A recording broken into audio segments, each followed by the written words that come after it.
படம் ரிலீஸ் ஆன பிறகு விமர்சனத்தில் வந்தது என்னன்னா ஃபர்ஸ்ட் ஹாஃப்ல வந்து கொஞ்சம் இன்னும் கொஞ்சம் ஸ்பீடாக லேக் இருந்தது, இன்னும் கொஞ்சம் ஸ்பீடாக இருந்திருக்கலாம். பட் ஒரு டைரக்டருடைய ஃபீல்னு ஒன்று இருக்குல்ல. இப்போ இன்னைக்கு வந்து சோஷியல் மீடியாவோட இன்ஃப்ளூயன்ஸ் ரொம்ப இருக்குது. எனிதிங் இப்போ நான் உங்கள்கிட்ட ஜானகி அம்மா இறந்துட்டாங்களாம் அப்படின்னு நான் சொன்னேன்னு வச்சுக்கோங்க, அப்படியா அப்படின்னு நீங்கள் கேட்டு இமிடியேட்டாக நீங்கள் ஓப்பன் பண்ணுறது உங்கள் மொபைல் தான். எனக்கு இருக்குது, அது பிரச்சனையாக இருக்குது. இப்போ சரி, ரெண்டு விதமாக ஃபிலிம் மேக்கர்ஸ். ஒன்று வந்து ஒன்லி என்டர்டெயின்மெண்ட் பண்ணணும் அப்படின்ற ஒரு டைரக்டரு, அது மாதிரி மட்டுமே படம் தயாரிக்கணும்னு நினைக்கிற தயாரிப்பாளர்கள். ஏன்னா தயாரிப்பாளர் வியாபாரமாக தான் அதை பார்க்குறாங்க. இப்போ இதே படத்தை வந்து கமர்ஷியலெல்லாம் ட்ரீட் பண்ண முடியாது. அப்படி அதை மீறி ஐயோ கொஞ்சம் கொஞ்சம் சீன் இருக்குது, அதை கமர்ஷியலாக ட்ரீட் பண்ணலான்னு வச்சுக்கோங்க. ஃபார் எக்ஸாம்பிள் அவர் பால் கேட்டுன்னு வராருன்னு, அந்த ஒரு சின்ன திருகு சொம்பெட்டுன்னு பால் கேட்டுன்னு வருவார். அதான் அவங்க லவ் எபிசோடோட ஓப்பனிங் சீனு. ஒரு கமர்ஷியல் படமாக அதை எழுதுறப்ப ஏங்க பால் கிடைக்குமா அப்படின்னு ஸ்டார்ட் பண்ணோன்னு வச்சுங்க, ஓடுவான் தேட்டரில். புரியுது, ஓகேவா? ஆனால் நம்ம அதில் என்ன எவ்வளோ ரியலிஸ்டிக்காக பண்ணுறோன்னா, அது திருநா அம்மாவுக்கு உடம்பு சரியில்லை, டீ போட்டு கொடுக்கலாம், அதான் பால் கேட்டுன்னு வந்தேன் அப்படின்னு அதை பிரித்து பேசுகிறோம். கமர்ஷியல் படமாக இருந்தால் அப்படி எழுத மாட்டோமே. பால் கிடைக்குமா, ஏங்க பால் கேட்டாங்க அப்படின்னு அதை ஒரு நம்மளே உள்ள இல்லாத ஒரு விஷயத்தை கொண்டு வந்து அதை வந்து மக்கள் இதுதான் ரசிக்கிறாங்கன்னு ஒன்று எழுதுவோம்ல. நான் ஃபர்ஸ்ட் இன்னிங்ஸில் கமர்ஷியல் படங்கள் பண்ணி சில படங்கள் அதில் தோற்று, பல படங்கள் வெற்றி இருந்தாலும் சில படங்கள் தோல்வி. அப்புறம் திரும்ப ஒரு யோசனை, ஏதோ ஒரு பாயிண்டில் இல்லை நம்ம வந்து ஒரு காலத்தால் நிற்கிற ஒரு படைப்புகளுக்கான படைப்பாளியாக இருக்கணும் நம்ம அப்படின்னு மைண்டில் வந்து ஒரு மாதம் ஒரு படமாக இருக்கக்கூடாது அப்படின்றது ஒன்று வந்துச்சு. தமிழ் ஒரு 10 டேரக்டர் சொல்லுங்கள் அப்படின்னு சொன்னீங்கன்னா யார் வேணா இருக்கலாம். டேரக்டர்ஸ் இன்றைக்கி எவ்வளோ பேர் இருக்கலாம். நீங்கள் எடுத்தோன்னே லொகேஷன் ஏதாவது பேர் சொல்கிறீங்களா என்ன? ப்ராபப்ளி நீங்கள் சொல்கிறப்ப 8வதுலையோ 9வதுலையோ வரலாம், தெரியல. கன்னடா இண்டஸ்ட்ரி வந்து ரொம்ப ஒரு சின்ன இண்டஸ்ட்ரி. ஈவன் ஆடியன்ஸும் வந்து ரொம்ப ரொம்ப ரொம்ப ஒரு அந்த கன்னடா ஆடியன்ஸோட வால்யூமே ரொம்ப கம்மி. மீடியா வந்து ரொம்ப ரீச்சபிள். ஒரு மீடியாவுக்கும் ஒரு படைப்பாளிக்கும் இருக்கிற இடைவெளி இருக்குல்ல, அது ரொம்ப ரொம்ப கம்மி அங்கே. ரொம்ப அதே மாதிரி ஹீரோவுக்கும் படைப்பாளிக்கும் இருக்கிற டிஸ்டன்ஸ் ரொம்ப கம்மி அங்கே. ஒரு சின்னதாக நாங்கள் ஒரு ஃப்ரெண்ட்லியாக இருக்கிற ஒரு இது. மக்களும் அதே மாதிரி வந்து ரொம்ப சிம்பிளான மக்கள். ரஜினி சார் அவங்களே பிராண்ட் தான், ஓகேங்களா? ரஜினி சாரோட படத்துக்கே காவாலாங்கிற ஒரு சாங் வந்து இங்கே நீடடாக இருக்குல்ல, இதை நீங்கள் எப்படி பார்க்குறீங்க? இது இப்போ உங்கள் படத்தில் எனக்கு அந்த விஷயத்தை சொல்லுங்களேன். அந்த மாதிரியான ஒரு உண்மையிலே என்ன தோணுது தெரியுங்களா? நம்ம நீங்கள் இவ்வளோ தூரம் கேட்டதை நான் வெளிப்படையாக ஆன்சர் பண்ணேன். ரஜினிகாந்த் சாருக்கு அது தேவலன்னு தான் எனக்கு தோணும். எனக்கு இன்னொரு பாப்புலரான ஆங்கர் இதே கேள்வியை கேட்டார். புஷ்பா படத்தில் வந்து ஊன்ட்ட பாட்டு அவசியம்னு நினைக்கிறீங்களான்னு என்னை கேட்டார். அப்போ நான் சொன்ன அவசியம் இல்லைன்னு தோணுது. ஏன்னா அந்த கதையே ரொம்ப ஸ்ட்ராங்காக இருக்குது அப்படின்றப்ப நம்ம அப்படி சொல்லிடுறோம். அந்த டைரக்டரை பொறுத்தளவுக்கு என்னென்னா, ஓகே இதில் ஒரு இன்வைட்டிங்காக ஒரு விஷயம் வேணும், அடிஷ்னலாக ஒரு எலிமெண்ட் வேணும். சரி, நம்ம எப்போவுமே இந்த ஃபேக்டர் ஆஃப் சேஃப்டின்னு சினிமாவில் பார்ப்போம். எல்லாம் இருந்தப்போ ஒன்றுமே கிடையாது. இன்றைக்கி இப்போ பேன் இண்டியா படம்னு பண்ணின்னு இருக்கோம்ல, எதுக்கு மலையாளத்துலேருந்து ஒரு ஆக்டர், கன்னடத்துலேருந்து ஒரு ஆக்டர், தெலுங்குலேருந்து ஒரு ஆக்டர் போட்டுலாம் பண்ணுறோம். துரந்தர்னு ஒரு படம், இது நீங்கள் என்ன படம்னு சொல்லுவீங்க? ஹிந்தி படம்னு சொல்லுவீங்களா, பேன் இந்தியா படம்னு சொல்லுவீங்களா? இது அஃப்கோர்ஸ் பேன் இந்தியா படம். Pan India film. எத்தனை சவுத் இந்தியன் ஆக்டர்ஸ் அதில் இருந்தாங்க சார்? மூவி வேர்ல்டு மீடியா நேயர்களுக்கு வணக்கம். நான் சதீஷ். இன்னைக்கு நம்மளுடைய நேர்காணலில் யார் இருக்கா அப்படின்னா டைரக்டர் தயாளன் சார் தான் இருக்காங்க. வணக்கம் சார், எப்படி இருக்கீங்க? வணக்கம், சிறப்பாக இருங்க. உங்களை அந்த பஞ்ச் ஆஃப் இன்டர்வியூவில் மிஸ் பண்ணிட்டேன் உங்களை. கண்டிப்பாக இதில் அதை திருப்திப்படுத்துவேன்னு நான் நம்புகிறேன். அது ஃபுல்ஃபில் ஆகாமலே இருந்தது. இன்றைக்கி நானே இங்கே வந்துட்டேன். சார், லட்சுமிகாந்தன் கொலை வழக்கு என்னன்னா, எப்போதுமே ஒரு கியூரியஸ்க்காக தான் நம்ம படம் பண்ண ஆரம்பிப்போம். இந்த படத்தை எப்படியாவது உள்ளே கொண்டு வரணும், அதை பார்க்க வைக்கணும். அது எனக்கு தெரிஞ்சு டைட்டில்லேருந்தே ஆரம்பிக்குது நான் நினைக்கிறேன். கரெக்ட், ஓகேங்களா? ஏன்னா கதை வேற ஒரு விஷயத்துக்குள்ளே நகர்ந்தாலும், அந்த கொலை வழக்கு சம்மந்தப்பட்டு இருந்தாலும், இந்த லட்சுமிகாந்தன் கொலை வழக்குக்கும் கதைக்கும் சம்பந்தம் கிடையாது. டைட்டில் மட்டும் ஒரிஜினல் லட்சுமிகாந்தன் கொலை வழக்குக்கும் இதுக்கும் சம்பந்தம். ஆமா, ஒரிஜினலுக்கும் இதுக்கு சம்பந்தம் கிடையாது. ஏன்னா ஒரிஜினல் வந்து அது வேற மாதிரியான NSK பாகவதர் சம்பந்தப்பட்ட விஷயம். ஆமா, இந்த ரீசனுக்கு இந்த டைட்டில் மட்டும்தான் உங்களுக்கு தோணுச்சா, ஆர்எல்ஸ் இல்ல வேற என்னென்னலாம் எடுக்கலாம்னு தோணுச்சா? இல்ல, ஒரு விஷயம் என்னன்னா, லட்சுமிகாந்தன் கொலை வழக்குன்றதை நான் பொதுவாகவே வந்து அதை படமா பண்ணணும்ன்றது என் மைண்ட்ல இருந்துச்சு. ஸோ நான் என்ன பண்ணேன், அந்த டைட்டில் வந்து இந்திய காப்புரிமை சட்டத்திற்கு கீழே அதை ரெஜிஸ்டர் பண்ணி வச்சுட்டு இருந்தேன், நம்ம இதை பண்ணணும்ன்ட்டு. ஆனால் நடுவில் கொஞ்சம் அதை பற்றி ரிசர்ச் பண்ணப்போ தான் தெரிஞ்சுது, ஆல்ரெடி இதை வந்து வெப் சீரிஸாக பண்ணி முடிச்சுட்டாங்க, எடிட்டிங் லெவலில் இருக்கு அப்படின்னு தெரிஞ்சது எனக்கு. அப்போ நம்ம இதை பண்ணுறதே வேணான்றதை டிசைட் பண்ணேன். சரி அடுத்து நம்ம வேற ஒரு ஸ்கிரிப்ட் எடுப்போன்றப்போ ஒரு ஸ்கிரிப்ட் கிடைக்குது நமக்கு, இது பண்ணணும் ஒரு ஸ்கிரிப்ட் எடுக்கும். அந்த ஸ்கிரிப்டுக்கு இந்த டைட்டில் வந்து சூட்டபுளாக இருக்குது, அதனால அந்த டைட்டில் வச்சமே தவிர ஒரிஜினலாக வச்சது அதுக்காக தான் வச்சது. பட் நம்ம ரெண்டாவதாக எடுத்த ஸ்கிரிப்ட் ஆல்டர்னேட்டாக எடுத்த ஸ்கிரிப்டுக்கும் இந்த டைட்டில் வந்து சூட்டபுளாக இருந்ததால் நான் வந்து ப்ரொசீட் ஆகிட்டேன். அது இல்லாமல் இது ஒரு இன்வைட்டிங்கான டைட்டில். கரெக்ட். லட்சுமிகாந்தன் பர்டிகுலராக வந்து அந்த விஷயத்தை தெரிஞ்சவங்களுக்கு செம்ம இன்ட்ரெஸ்டிங்கான ஒரு விஷயம். இந்திய சினிமா, இது தமிழ் சினிமா வரலாற்றை புரட்டி போட்ட ஒரு சம்பவம் அது. அதனால ஒரு இன்வைட்டிங்காக இருக்குமேன்றதுக்காக அந்த டைட்டில் வச்சேன், அவ்வளோதான். Nice nice. ஏன்னா ஒரு கியூரியஸ் இருக்கும் எப்போதுமே. இப்போ நீங்கள் சொன்னதுனால நான் இந்த கேள்வி கேட்குறேன். ஃபார் எக்ஸாம்பிள் இப்போ இந்த டைட்டில் நம்ம எடுத்துக்கிட்டோம், அவங்களுக்கு அந்த டைட்டில் கிடைக்கிறதுக்கு வாய்ப்பு கிடையாது, அது வேற ஏதாவது டைட்டிலாக தான் போகும். ஆமாம். இந்த இதில் வந்து பார்த்தீங்கன்னா ஒரு தூக்கு தண்டனை சரியா தப்பாங்கிற ஒரு டிஸ்கஷன் வந்து எனக்கு தெரிஞ்சு அது ரொம்ப வருஷமா போயிட்டு இருக்கு. ஆமா. இப்போ இதை தான் நம்ம கையாள போறோம், அதுக்குள்ள ஒரு காதல் காட்சி வைக்கிறோம். ஆமா. இப்போ கதை நகர்றதுக்கு ரெண்டு பெர்ஸ்பெக்டிவ் இருக்கு. இப்போ காதல் காட்சிகள் வந்து கட்டாயம் வச்சே ஆகணும்னு இருக்கிறதா, இல்லை அவனுடைய ஜியாகிரபியை காமிக்கணும் அப்படிங்கிறதுக்காக அதை முயற்சி பண்ணதா? ஒரு விஷயம் ஃபர்ஸ்ட் உங்களுக்கு சொல்லிடுறேன். இது வந்து 2014 நான் ஆல்ரெடி இன்னொரு ஃபார்மெட்டில் நான் பண்ண படம், இது கன்னடத்தில் இன்னொரு ஃபார்மெட்டாக பண்ணிட்டேன். எனக்கு ஸ்டேட் அவார்டு கிடைச்சிருச்சு, பெஸ்ட் டைரக்டர் பெஸ்ட் ஃபிலிம் 2014 இந்த படத்துக்கு கிடைச்சிடுது. நான் என்ன பண்ணுறேன், 12 வருஷம் கழிச்சு இந்த படம் வந்து நிறைய விஷயங்கள் எனக்கு லைஃப்பில் ஒரு ஃபிலிம் மேக்கராக நிறைய விஷயத்த கற்றுக் கொடுத்துச்சு. எது மாதிரியான படங்கள் எடுக்கணும், யார் வந்து எவ்வளோ எது மாதிரியான படங்கள் எடுத்தால் நீ லாங் ரன்னுக்கு வருவோம், இதெல்லாம் சொல்லி கொடுத்தது வந்து இந்த படம் தான். 12 வருஷத்துக்கு முன்னாடி கன்னடத்தில் எனக்கு பெரிய பாடத்தை சொல்லி கொடுத்த படம் இது. அப்போ என்ன பண்ணுறேன், கொண்டால் பாவம் ஆன பிறகு கொண்டால் பாவம் லெவலுக்கு இல்லை அதை விட அதிகமாக ஒரு படம் பண்ணணும் அப்படின்னு மைண்டுக்கு வர்றப்ப, ஏன் நம்ம 12 வருஷத்துக்கு முன்னாடி இந்த படம் பண்ணமே, இதை ஏன் நம்ம வந்து இன்னொரு ஃபார்மெட்டில் பண்ணக்கூடாது, ரீமேக் கிடையாது, வேர்ஷனாக வேற, அதை பேஸாக இன்ஸ்பைரேஷனாக வச்சுக்கிட்டு நம்ம ஏன் புதுசாக ஒன்று பண்ணக்கூடாது என் மைண்டுக்கு வருது. அப்போ நான் சூஸ் பண்ணுறேன், இந்த சப்ஜெக்டை நான் சூஸ் பண்ணுறேன். சூஸ் பண்ணி எழுதுறப்ப என்னென்னா, இன்றைக்கி இருக்கிற தமிழ் ஆடியன்ஸுக்கு நம்ம சும்மா உங்களுக்கே தெரியும், கான்வர்சேஷனல் ஃபிலிமில் வந்து இன்றைக்கி ரீசெண்ட் டைமில் மெய்யழகன் 96 அன்பே சிவம், இது 3 விஷயத்தில் பார்த்தீங்கன்னா மெய்யழகனும் 96 ஓரளவுக்கு ஹிட்டு கமர்ஷியலாக பேசுகிறேன். அன்பே சிவம் வந்து அந்த டைமில் ஹிட் இல்லை, அப்புறமா அது ஒரு கல்ட்டு ஃபிலிம் ஆயிடுச்சு. ஆனால் நம்ம பேசுகிற கண்டென்ட் வந்து நல்ல கண்டென்ட்டாக இருந்தால் எவ்வளோ நேரம் வேணால் 2 கேரக்டர்ஸ் ஒரே இடத்துல பேசினே இருக்கலாம். இதை தான் இந்த 3 படமும் நமக்கு ப்ரூவ் பண்ணி சொல்லியிருக்கு. ஓகேங்களா? அப்போ எனக்கு என்ன தோணுச்சு, ஓகே கான்வர்சேஷன் ஃபிலிமை தமிழ் மக்கள் ஏற்றுப்பாங்க, ஆனால் அது எவ்வளோ ஸ்கேலில் வைக்கணும் அப்படின்னு மைண்டுக்கு வந்தப்போ தான் இதை டோட்டலாக ரீரைட் பண்ணலாம், ரொம்ப அந்த ஜெயிலுக்குள்ளேயே அடைச்சி வைக்கலாம் நான் மக்களை, அப்பப்போ வெளில போயிட்டு வரலான்றப்ப அந்த கதிர் அந்த அறிவுமதியோட கேரக்டருக்கு அவன் ஒரு இளைஞன், படித்தவன், நிறைய லிட்ரேச்சர் இன்ட்ரெஸ்ட் இருக்கிறவன், அவன் வறுமையில் இருந்தவன், அவனுக்கு ஒரு காதல் இருந்துச்சு, கல்யாணம் பண்ணிக்கிட்டான், அவனுக்கு 2 குழந்தை பிறந்துச்சு, அவன் திருடனாக இருந்து ஒரு கொலை பண்ணான்னு இவ்வளோ விஷயங்கள் இருக்குல்ல. இது வந்து இந்த தூக்கு தண்டனை வேண்டுமா வேண்டாமான்ற ஒரு ஜெயிலுக்குள்ளே நடக்குதுல்ல, அதுக்கு நடுவில் இந்த கதையை சொல்லிடலான்னு யோசித்தேன். ஓகே, எப்படி சொல்ல முடியுன்றப்ப இந்த கான்வர்சேஷனை பிரேக் பண்ணி நான் லீனியராக சொல்லலான்னப்போ வந்த விஷயங்கள் தான் இந்த காதல், அதில் இருக்கிற காமம், அம்மா சென்டிமெண்ட்டு, ஃப்ரெண்ட்ஷிப், எல்லாமே அந்த விஷயங்கள் தானே தவிர எதுவுமே வந்து கமர்ஷியலுக்காக இது வைக்கணும்னு இல்லை.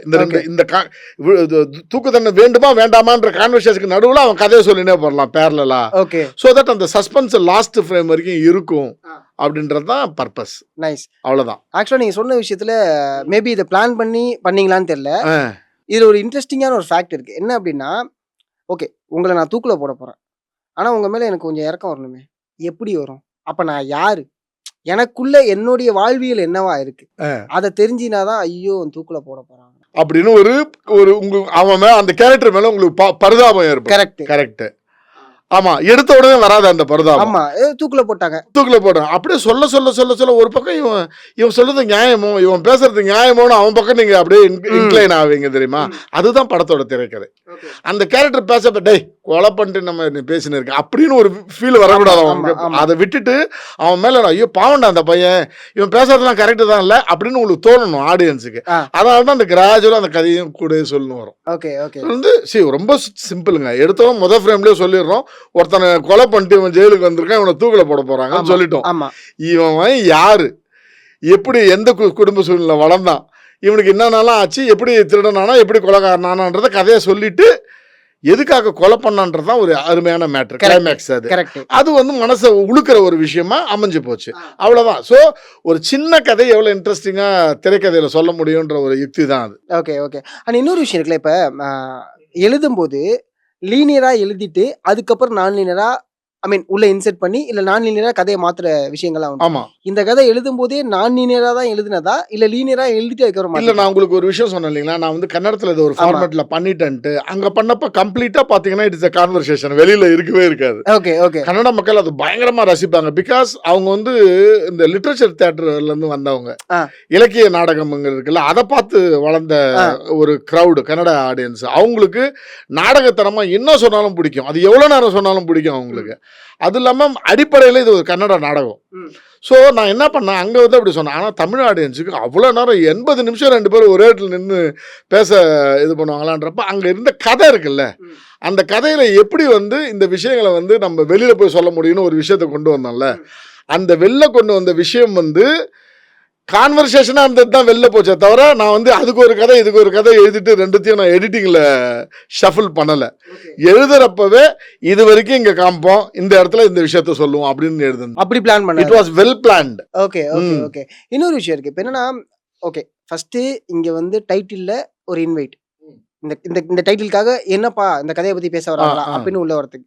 அடுத்து கேஸ்டிங், இப்போ ரங்கராஜ் பாண்டே அவர்களை உள்ள நீங்க பொறுத்துறீங்க. அதை தாண்டி சுபவீர பாண்டியன் வந்து உள்ள வராரு, ஒரு நரேட்டரா வராரு. அது அது ஏன் சுபவீர பாண்டியன் அங்க இருக்கணுங்கிற ஒரு கேள்வி. ஒண்ணுமே இல்லை, ரொம்ப simple sir. Rangaraj Pandey sir உள்ள வந்தப்ப கூட சரி ஒரு பரபரப்பை ஏற்படுத்தணும்.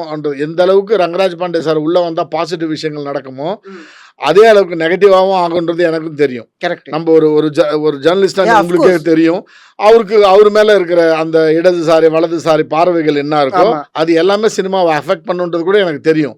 பட் எனக்கு வந்து நான் ரங்கராஜ் பாண்டே வந்து ஒரு ஜேர்னலிஸ்டா நான் பார்க்கல. அவருடைய உடல் மொழியும் இந்த படத்துக்கு எனக்கு தேவைப்படுது. அதாவது ஒரு அமைதியா இருக்கிற ஒரு பர்சனு ஒரு கவர்மெண்டோட ரெப்ரசன்டேட்டிவா உள்ளுக்குள்ள அவனுக்கு இருக்கிற அந்த அதிகாரம் இருக்குல்ல, அந்த அதிகாரத்தை ரொம்ப சாஃப்டா ஹேண்டில் பண்றவன், அவ்வளோ சீக்கிரம் கோவப்படுறாள் கிடையாதான் இருப்பார். அப்படியேப்பட்ட ஒரு பர்சன் எனக்கு தேவைப்பட்டுச்சு. நீங்கள் ரங்கராஜ் படம் இன்டர்வியூ பார்க்குறப்ப அப்படி தான் இருக்கும், நல்லா சாஃப்டாக இருப்பார். ஆப்போசிட்டில் இருக்கிறோம் ஏன்னா கொஞ்சம் பர்சன் இவரும் கொஞ்சம் கோவப்படுவார்.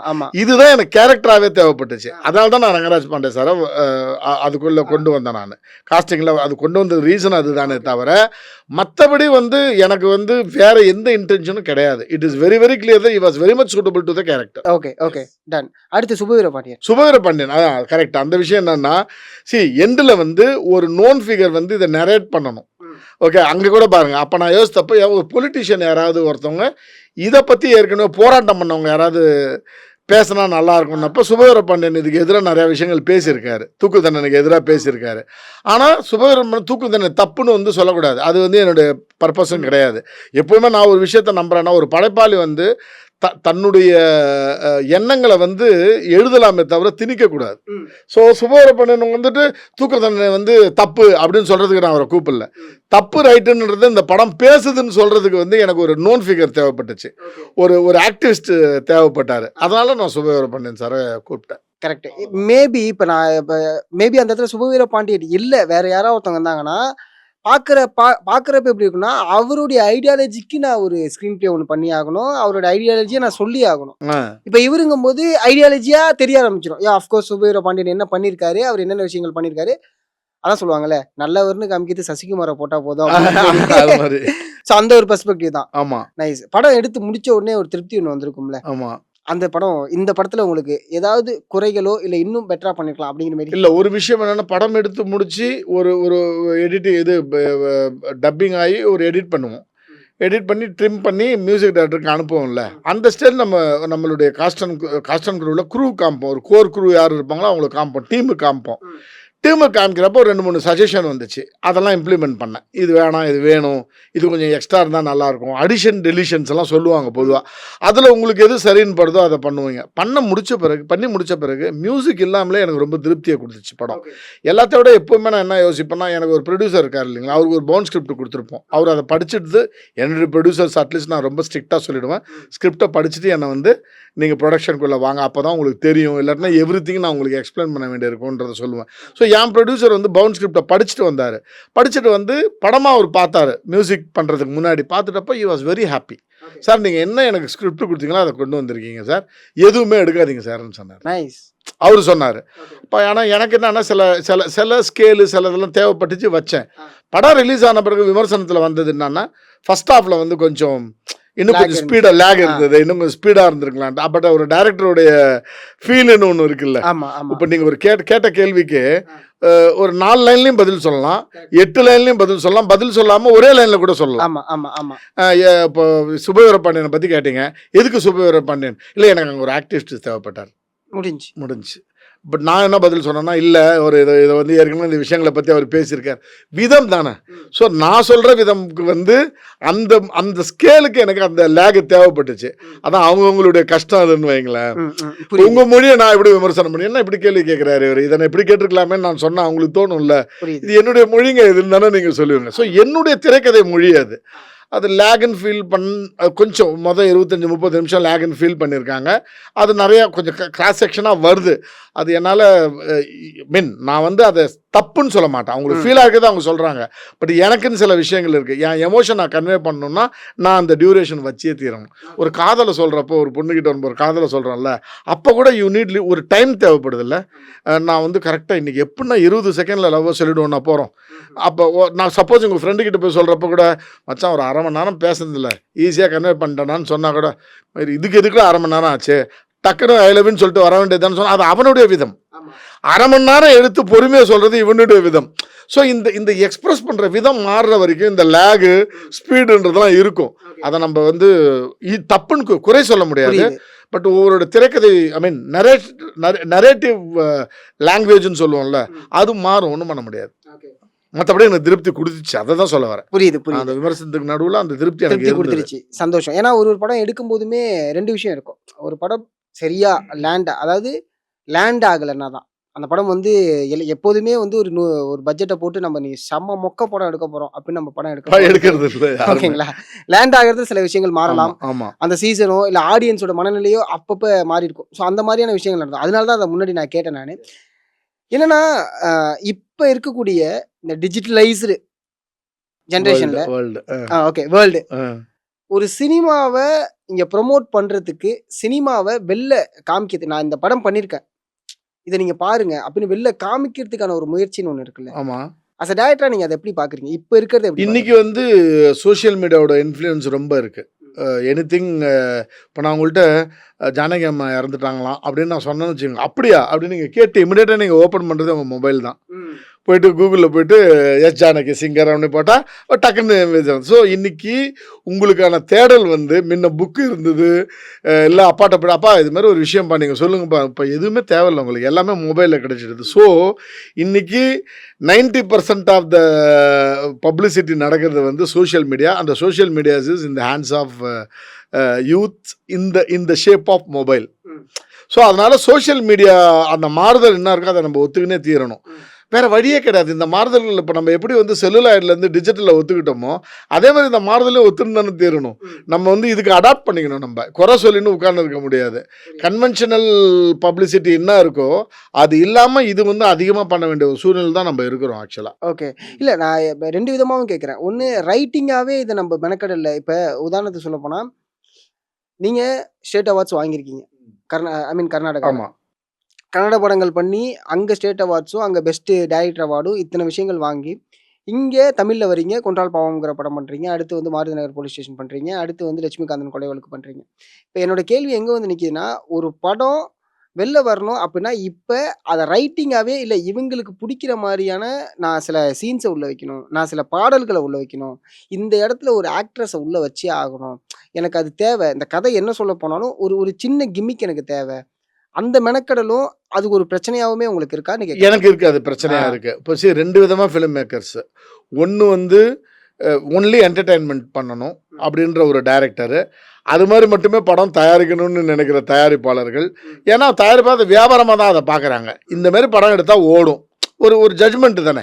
கமர்ஷியலாக ஒரு 4 சாங் இருக்கணும், நல்ல காமெடி இருக்கணும், லவ் இருக்கணும், இது மாதிரியான யோசிக்கிற ப்ரொடியூசர்ஸ் வந்து நான் தப்புன்னு சொல்ல மாட்டேன். அப்படி எழுதுகிற டைரக்டர்ஸையும் நான் தப்புன்னு சொல்ல, ரைட்டர்ஸையும் தப்புன்னு சொல்ல மாட்டேன். அவங்க அதை வந்து சூஸ் பண்ணிக்கிறாங்க அந்த ஜானரை. இப்போ நான் வந்து அதை சூஸ் பண்ணலை. எனக்கு வந்து கொஞ்சம் சீரியஸான சினிமா, சொல்ல மறந்த கதை, சொல்லப்படாத கதைகளை சொல்லணுன்றது என்னுடைய ஜானரா. அதுக்கான ரிஸ்க் இருக்குல்ல, அந்த ரிஸ்க்குள்ளே நான் படம் பண்ணுறேன். இவர் கூட நமக்கு கட்டா குஸ்தி டைரக்டர் கூட ஒரு ஸ்டேஜில் சூப்பராக சொல்லியிருந்தார். நல்ல செம்ம அவருடைய ஸ்டைலில் ஹியூமராக சொல்லியிருந்தார். நான் வந்து படம் பண்ணுறப்ப விஷ்ணு விஷால் சாரும் ஐஸ்வர்யா லட்சுமி மேடமும் நிறைய கேள்வி கேட்பாங்க. எனக்கு ரொம்ப இதாக டயர்டாகிடும் உங்களுக்கு பதில் சொல்லி சொல்லி. நான் டைட்டானிக் படமாக எடுக்கிறேன் அப்படின்னு எவ்வளோ கிளியராக இருக்கார் பாருங்க. So is respecting the sensible cinema also. Is telling நான் டைட்டானிக் பண்ணுறப்ப நான் வேறு மாதிரி வேலை செய்வேன். நான் கட்டா குஸ்தி நான் ஒன்லி மக்களை என்டர்டெயின். அப்போ எவ்வளோ மென்டல் ப்ரிப்பேர் ஆகி தானே அவர் சொல்கிறப்ப எவ்வளோ ஹியூமராக சொல்கிறாரே தவிர அதுக்குள்ளே அவ்வளோ மீனிங் இருக்குது.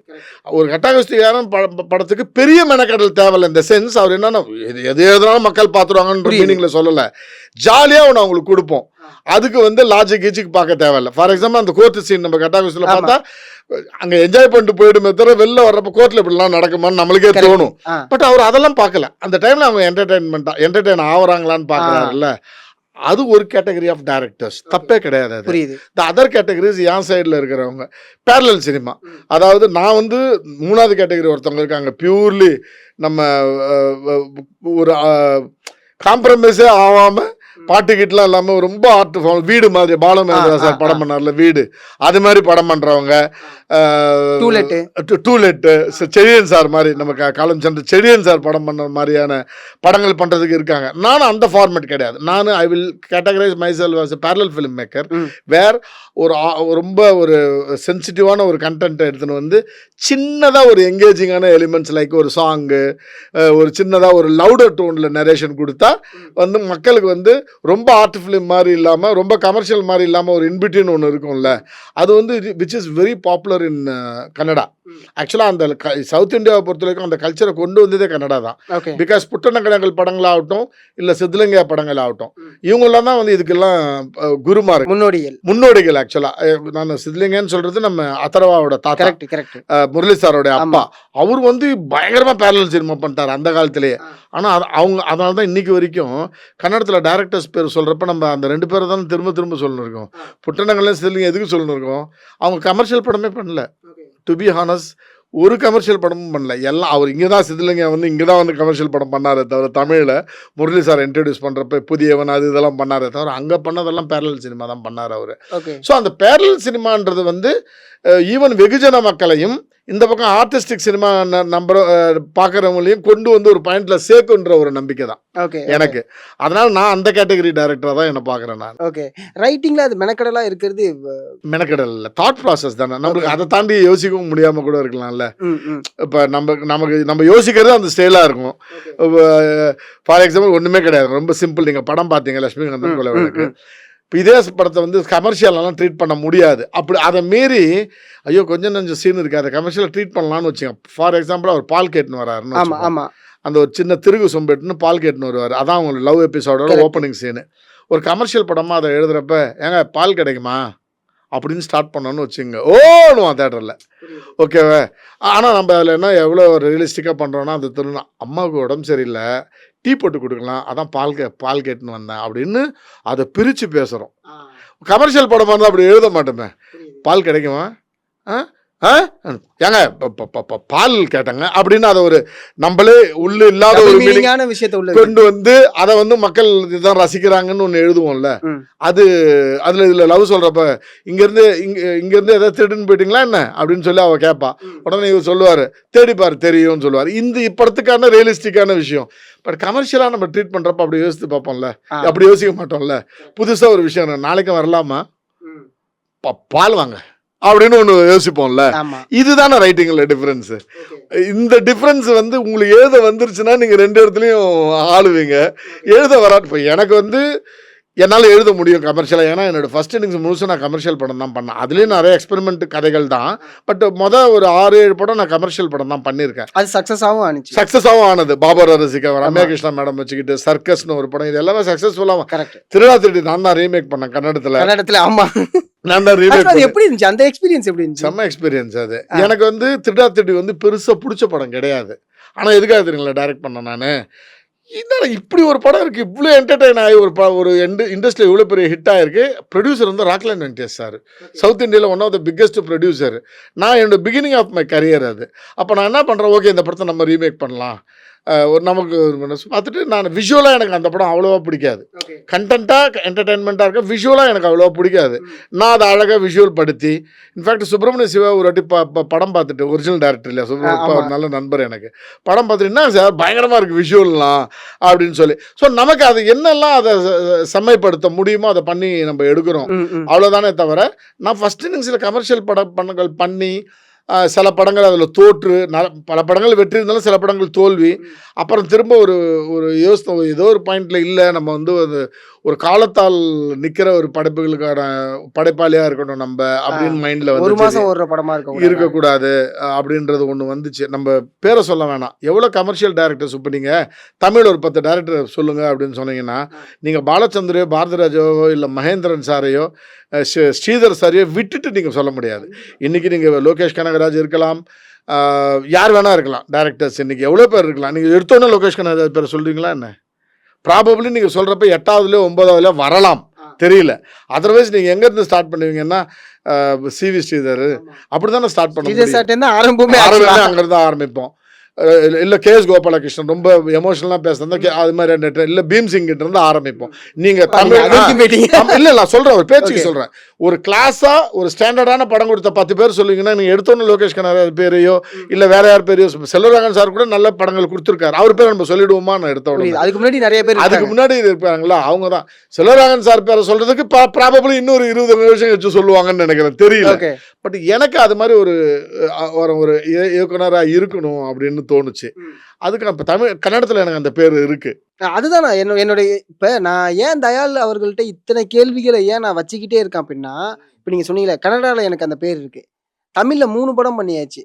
பட் ஆனால் தமிழில் தயாளை வந்து அந்த கன்னடாவில் அட்ரஸ் பண்ண ஒரு அட்ரஸ் இருக்குல்ல, அது இன்னும் தயாள் அவர்கள்ட்ட வரலையோ, கிட்ட நெருங்கலையோங்கிற கண்டிப்பாக நெருங்குற வாய்ப்பு கிடையாது. ஏன் தெரியுங்களா, கன்னடா இண்டஸ்ட்ரி வந்து ரொம்ப ஒரு சின்ன இண்டஸ்ட்ரி.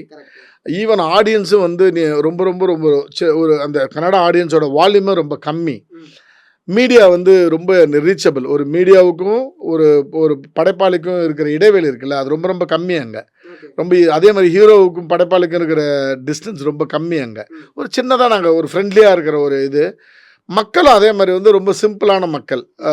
இங்கே தான் நம்ம பேசுகிறோம் கன்னடா தமிழ் தகராறு வேற்றுமை ஒற்றுமை எல்லாம், அங்கே அப்படிலாம் கிடையவே கிடையாது. இப்போ ரவிச்சந்திரன் சார் தமிழ் இருக்கார், பி வாசு சார் அவ்வளோ படங்கள் பண்ணியிருக்காரு. அந்த வேற்றுமை அவங்களுக்கு எண்ட் ஆஃப் த டே உங்கள் படம் எப்படி இருக்குன்றதான் பார்த்தாங்க. இல்லைன்னா என்னை வந்து 23 வருஷம் கொண்டாடினு இருப்பாங்களா என்ன? நான் Bigg Boss contestant, season 5 contestant. இல்லை சொல்கிறேன், அப்போ பிக் பாஸ் கண்டஸ்டன்ட் நான் எவ்வளோ பாப்புலராக இருந்திருப்பேன். என்னை உள்ளே கூப்பிட்டு என்னையும் ஒரு கண்டஸ்டண்ட்டாக ஒரு இன்ட்ரெஸ்டிங்காக இருக்கும் அந்த ப்ரோக்ராம்னு என்னை உள்ளே கூப்பிடுறாங்கன்னா அங்கே மொழி பேதம் எதுவுமே கிடையாது. ஆனால் அதுக்கான டைம் ரொம்ப நான் எடுத்துக்கிட்டேன்ல. நான் ஒரு 20 வருஷம் கழிச்சு தான் இன்றைக்கி ஒரு பிராண்டாக நான் அங்கே இருக்கிறேன். இங்கே இப்போ தானே 3வது படம். ஆனால் இன்றைக்கி மீடியாவிட்ட சப்போஸ் நீங்களே பேசுகிறப்ப என்னை பற்றி யாராவது தயாள் பத்மனான்னு என்னை பற்றி ரொம்ப தெரியாத ஒரு ஆடியன்ஸு, தயாள் பத்மன் உங்களுக்கு தெரியும் நல்ல டைரக்டருங்க, இப்போ தான் 2-3 படம் தான் பண்ணியிருக்காரு, பட் கண்டென்ட்டுன்னு சொல்லுவீங்கல்ல, அந்த ஃபவுண்டேஷனை நான் போட்டிருக்கிறதா நம்புகிறேன் நான். பட் அந்த ஒரு அடுத்த லெவலுக்கு போகிறதுக்கு நான் நினைக்கிறேன் இன்னும் 4-5 படம்னாச்சும் மினிமம் நான் பண்ணணும்னு நினைக்கிறேன். இப்போ சசி சார்லாம், இப்போ நம்ம சசி சார்லாம் சொல்லாமலே படம் பண்ணி எத்தனை வருஷம் ஆச்சு, இன்றைக்கி வந்து 100 சாமி படம் பண்ணியிருக்காரு.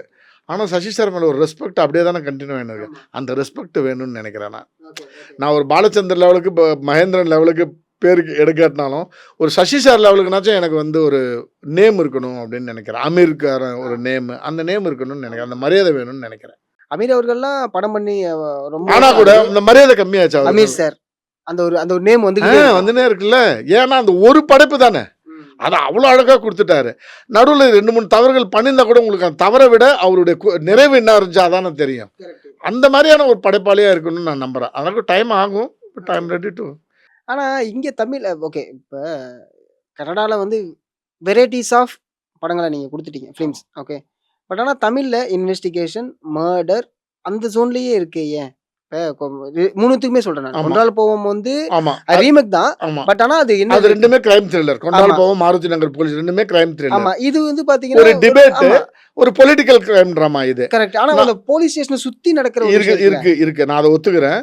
ஆனால் எனக்கு அடுத்த படம் வந்து அதை நான் பிரேக் பண்ணணும்னு தான் நினைச்சுட்டு இருக்கேன். ஏன்னா ஒரு 3 படமும் ஒரே மாதிரியான ப்ரிமிசஸ்ல வந்ததால 4வது படம் வந்து டோட்டலா ஆக்சுவலா என் மைண்ட்ல வந்து ஒரு பியூட்டிஃபுல்லான லவ் ஸ்டோரி வச்சிருக்கேன். செம்ம என்டர்டைன்மிங்கா ஒரு லவ் ஸ்டோரி வச்சிருக்கேன். அதை அடுத்து பண்ணணும்னு ஆசை இருக்கு. அப்புறம் ஒரு அம்மா பொண்ணோட கதை ஒன்று இருக்கு, அது பண்ணணும்னு ஆசை இருக்கு. அப்புறம் இன்னொரு ஒரு சூப்பர் கில்லர்னு சொல்லுவோம்ல, கூலிப்படை, அந்த பேஸ் பண்ணி ஒரு கதை வச்சிருக்கேன். ஸோ இது மாதிரி நிறைய இப்போ கொஞ்சம் பிரேக் பண்ணணும்னு நினைக்கிறேன் இந்த வாட்டி. 4வது படத்தில் அதை பிரேக் பண்ணுவேன். பிரேக் பண்ணுவீங்க. ஆமா ஓகே. என்கிட்ட அப்படிதான் கேட்டாங்க, கொன்றால் போகும், லட்சுமிகாந்தன் கொலை வழக்கு எல்லாம் கொல்றதை பத்தியே இருக்கு அப்படின்ட்டு. இல்ல அடுத்த வாட்டி கொல்றதெல்லாம் இருக்கும், ஆனா டைட்டில் கண்டிப்பா அப்படி கொலை இருக்காது. சுத்திட்டே இருக்குமோ? கொலை சுத்தும், டைட்டில் அது சுத்தாது. வேற விஷயங்கள் இருக்கும், ஜானரே வேறையா இருக்கும். ஆனா இன்னொரு விஷயம் என்னன்னா, இப்ப ஓகே எக்ஸாம்பிளுக்கு நான் ஒரு விஷயம் சொல்றேன். ரஜினி சாரோட படத்துக்கே ரஜினி சார் அவங்களே பிராண்ட் தான். ஓகேங்களா? ரஜினி சாரோட படத்துக்கே காவாலாங்கிற ஒரு சாங் வந்து இங்க நீடடா இருக்குல்ல. இதை நீங்க எப்படி பாக்குறீங்க? இது இப்போ உங்க படத்துல எனக்கு அந்த விஷயத்த சொல்லுங்களேன். அந்த எனக்கு மாதிரியான ஒரு வெளில எனக்கு கொண்டு போறது. உண்மையிலே என்ன தோணுது தெரியுங்களா, நீங்க இவ்வளவு தூரம் கேட்டதை நான் வெளிப்படையா ஆன்சர் பண்ணேன். ரஜினிகாந்த் சாருக்கு அது தேவலன்னு தான் எனக்கு தோணும். அதுதான் என்ன நான் கேட்கிறேன். கேட்டா எனக்கு தேவலன்னு. இப்ப ரஜினிகாந்த் சாருடைய அந்த அந்த ப்ரொஃபைலுக்கு அவரே ஒரு நல்ல கதையை தேர்ந்தெடுத்து, அந்த கதையை நல்ல கதைன்னா அவர் இன்னைக்கு பண்ற அந்த கமர்ஷியல் கதைகளே சொல்றேன், அதுல வந்து கவர்ச்சி, காவாலா மாதிரி ஒரு கவர்ச்சி, இது இது இது வந்து படத்தை நெக்ஸ்ட் லெவலுக்கு கொண்டு போகும்னு நினைக்கிற ஒரு தாட் ப்ராசஸ் இருக்குல்ல, அதுக்குள்ள அவர் வரமாட்டாருன்னு நினைக்கிறேன். ப்ராபபிளி அதுல அவர் தலையிடுறதுல அது டைரக்டர்ஸோட காலா இருக்கும். இப்போ ரஜினிகாந்த் சார் வந்து சொல்லுவார், அவங்களுக்கு காவாலா மாதிரி ஒரு சாங் வைங்கன்னு சொல்ல போறாரு. கண்டிப்பா அவருடைய லெவலுக்கு அவர் சொல்லுவாரான்னு எனக்கு நம்பிக்கை இல்லை, தெரியல உங்களை பத்தி எனக்கு. ஓகே. ஆனால் அந்த காவாலா சாங் இல்லாம கூட அவரால் வந்து ஒரு படத்தை நிறுத்துற ஒரு எபிலிட்டி இருக்கிற ஒரு பெரிய சூப்பர் ஸ்டார் அவர். பட்டு அதை இயக்குனருக்கு அது தேவைப்படுது. அது வந்து ஒரு பேக்கிங்காக பார்க்குறாங்க. ஒரு ரஜினிகாந்த் சார் இருக்கிறப்ப இந்த சுற்றி இந்த எலிமெண்ட்ஸும் இருக்கட்டும்னு பார்க்குறாங்க போல இருக்கு. அது என்னன்னு தெரியல எனக்கு. புரியுது. அது உங்களுக்கு இப்போ நான் இதை ஏன் மறுபடியும் உங்களுக்கு புரியுது, எனக்கு புரியல. இல்லை நான் என்னோட இது என்னன்னா, அது ஒரு வகையில ப்ரொமோஷனா இருக்குதுன்னா ஒரு இன்வைட்டிங்கா கூட இருக்கலாம். ரஜினிகாந்த் சார் படத்துல இப்படி ஒரு சாங் இருக்குன்றத ஒரு பாப்புலரைஸ் பண்றோம்ல, ஒரு பிராண்டிங் பண்றோம், லேபிளிங் பண்றோம்ல, அதுக்கான ஒரு விஷயமா கூட அதை பார்க்கலாம். மோஸ்ட்லி இருக்கும். எனக்கு இன்னொரு பாப்புலரான ஆங்கர் இதே கேள்வியை கேட்டாரு. புஷ்பா படத்துல வந்து ஊவன்ட்ட பாட்டு அவசியம்னு நினைக்கிறீங்களான்னு என்னை கேட்டார். அப்போ நான் சொன்னேன் அவசியம் இல்லைன்னு தோணுது. ஏன்னா அந்த கதையே ரொம்ப ஸ்ட்ராங்காக இருக்குது அப்படின்றப்ப நம்ம அப்படி சொல்லிடுறோம். அந்த டைரக்டரை பொறுத்தளவுக்கு என்னென்னா, ஓகே இதில் ஒரு இன்வைட்டிங்காக ஒரு விஷயம் வேணும், அடிஷ்னலாக ஒரு எலிமெண்ட் வேணும். சரி, நம்ம எப்போவுமே இந்த ஃபேக்டர் ஆஃப் சேஃப்டின்னு சினிமாவில் பார்ப்போம். எல்லாம் இருந்தப்போ ஒன்றுமே கிடையாது. இன்றைக்கி இப்போ பேன் இண்டியா படம்னு பண்ணின்னு இருக்கோம்ல, எதுக்கு மலையாளத்துலேருந்து ஒரு ஆக்டர், கன்னடத்துலேருந்து ஒரு ஆக்டர், தெலுங்குலேருந்து ஒரு ஆக்டர் போட்டுலாம் பண்ணுறோம். பேன் இண்டியா பிஸ்னஸ் அப்படின்னு சொல்லி ஒன்று பண்ணுறோம் இல்லைங்களா. நம்ம இதுக்கு முன்னாடி பேன் இண்டியா படம்லாம் பண்ணியிருக்கோமே. இந்தியன் படத்தை வந்து இந்துஸ்தானின்னு சொல்லி பண்ணப்போ நம்ம அந்த ரேஷியோலாம் பண்ணவே இல்லையே. கன்னடத்துலேருந்து ஒரு ஆர்டிஸ்ட் இதெல்லாம் ஆனால் இன்றைக்கி அதெல்லாம் தேவைப்படுது. வியாபாரம் வேறு மாதிரி வளர்ந்துருக்கு, வேறு ஒரு டைமென்ஷனுக்கு போயிருக்கு. இன்றைக்கி அதெல்லாம் தேவைப்படுது, போடுறோம். பட் இது எல்லாமே காலத்தோட மாற்றம் தான். இப்போ வியாபாரம் வந்து அடுத்த லெவலுக்கு மாறுறப்ப ஏற்படுற மாற்றங்கள் தான் இது. அதர்வைஸ் என்னை பொறுத்தவரைக்கும் இது இல்லாட்டினா கூட சார் ஒரு விஷயம் சார், துரந்தர்னு ஒரு படம், இது நீங்கள் என்ன படம்னு சொல்லுவீங்க? ஹிந்தி படம்னு சொல்லுவீங்களா, பேன் இந்தியா படம்னு சொல்லுவீங்களா? இது அஃப்கோர்ஸ் பேன் இந்தியா படம். Pan India film. எத்தனை சவுத் இந்தியன் ஆக்டர்ஸ் அதில் இருந்தாங்க சார்? மாதவன் மட்டும்தான். மாதவன் இருந்தாரு. அவர் நம்ம south Indian though is a Tamilian. நம்ம சவுத் இந்தியனுவா மாதவனாலேயே நம்ம துரந்தர் பார்த்தோம். அந்த இடத்துல ஒரு நசீருதீன் ஷா இல்லை வேற யாராவது நடிச்சிருந்தா கூட நம்ம அந்த கேரக்டர் நம்ம பார்த்தோம். துரந்தர்ன்ற ஒரு கேன்வாசிங் என்ன இருக்கோ, ஒரு கதை என்ன இருக்கோ, அது தமிழ் மக்களே வந்து சேர்ந்துச்சு தானே இல்லைங்களா? அப்போ அந்த இடத்துல அந்த காம்பினேஷன் ஏன் அவங்க யோசிக்கவே இல்லை? ஹிந்தியில் அதை ஆக்சுவலாக யோசிக்கிறது இல்லை. ஹிந்தியில் ஃபிலிம் மேக்கர்ஸ் பண்ணுறப்ப தமிழ்லேருந்து சவுத் இந்தியாவிலேருந்து ஒருத்தங்க எனக்கு வேணும் அப்படின்னு அவங்க யோசிக்கிறது. ஆனால் சவுத் இந்தியாவில் நம்ம நிறைய யோசிப்போம்.